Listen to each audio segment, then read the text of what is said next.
It's official, Lamine Yamal is the new number 10 at Barcelona, an iconic number, worn by legends, and now passed to a teenager. But while fans celebrate, Hansi Flick is already making cuts, and Deco? Let's just say, the truth is coming out. Hey fellow Barca lovers, welcome back to Barca Talks. Please like and subscribe to the channel and let's get into it. But let's begin with Lamine Yamal, because this moment is truly special. To see him wear the number 10 shirt at Barcelona, wow, it honestly feels like a dream. But it's real, and it's the right move. Yamal showed us last season just how good he already is. He's not just the future, he's the present. Even though he just turned 18, he's already one of our key players. And that's why I believe he's ready to wear this famous number. Yes, we all know that the number 10 shirt is huge. So many great legends have worn it, Ronaldinho, Messi. But Yamal? He understands that. He respects that. He knows what it means. But he's got the confidence. He's not scared. He believes in himself. He's already talking about winning the Champions League.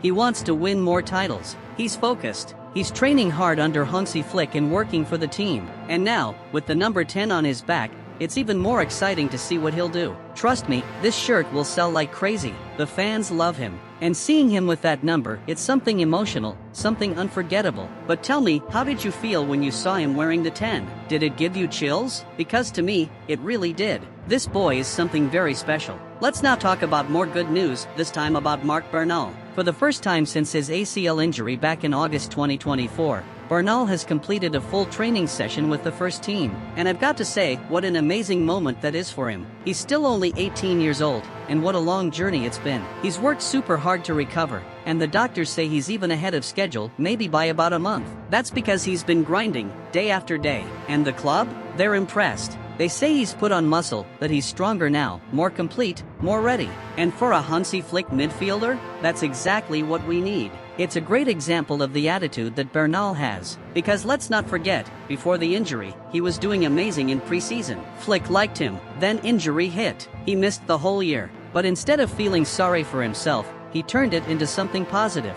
He came back stronger, mentally and physically. And now, he's close to being cleared by the medical team. If all goes well, he could even join the squad for the Asia Tour at the end of July. No one expected that a few months ago, but he's back, and we're excited to see him play again. Now let's move on to another part of the news. This one's about transfers and the players that Hansi Flick wants to offload before the Asia Tour begins. There are 3 players he's asked the club to move on. The first one is Inaki Peña. We know he wants to leave. He's not going to get minutes, especially with other goalkeepers ahead of him. So this one should be easy, but nothing's close yet. Next up, Pau Victor. A few clubs want to take him on loan, but Barca prefer to sell him permanently. They want to get about 10 million euros for him.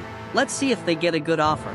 And the last one, Alex Collado. Yep, he's back after a loan spell at Girona. Most fans forgot he was still with us. But his contract runs until next summer, and to be honest, it wouldn't surprise anyone if we just paid him off to leave early. Flick doesn't count on him. So, let's see what happens there. But those 3 players aren't the only ones the club wants to move on. We also have to talk about Marc-André Ter Stegen. Yes, he might be on the way out too. Now, this won't happen right away, but it's clear Flick and the board want him gone. He hasn't trained with the team lately. He's stayed in the gym for 4 straight sessions. The reason? Back pain, or at least, that's what he says. But let's be honest, there's a deeper story here.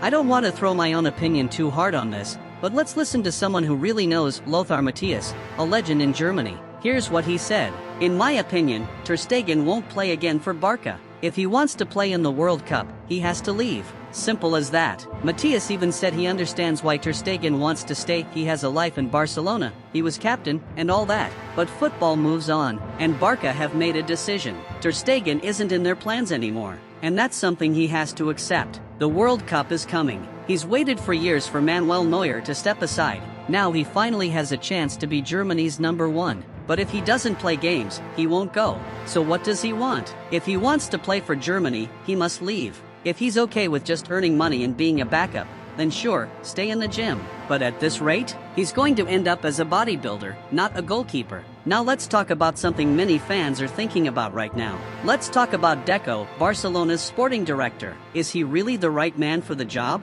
That's the big question. Yesterday, Fabrizio Romano said again that Deco is crazy about Luis Diaz. But we've known that all summer. He's obsessed with signing him. But at what cost? How much are we going to spend just to chase one player? This is the problem with Deco. Let's stick to facts. First, Deco became sporting director in 2023. Second, he had no experience for this job. None. He was never a sporting director before, not even close. And this isn't just any job, this is Barca, one of the biggest clubs in the world, with huge financial problems and pressure every single day. So why was he hired? Well, that takes us to Joan Laporta. Since he came back, we've seen something worrying: people getting big jobs not because they're the best person, but because of connections, friends getting hired, former players getting roles they're not trained for. You could call it nepotism. To give you an example, Deco was a great footballer, but that doesn't mean he should be running transfers. That would be like if in Formula 1, a driver suddenly became the car designer with no experience. It makes no sense.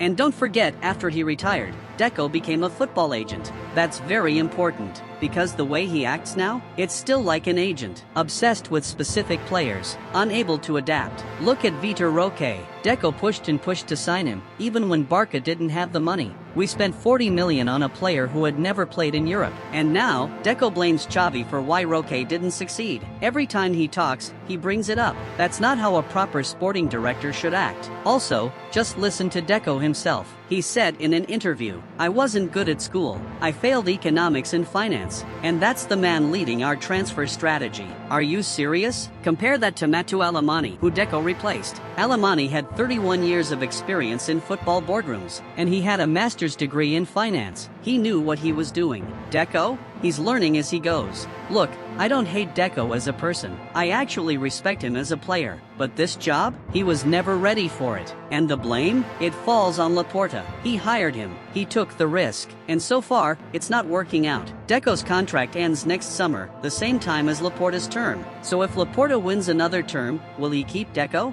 Will we continue down this same road? Right now, this whole thing looks like a failed experiment. And I get it. Fans are frustrated. This transfer window hasn't gone the way we hoped. There's tension. And people are starting to ask questions, not just about players, but about the people running the club.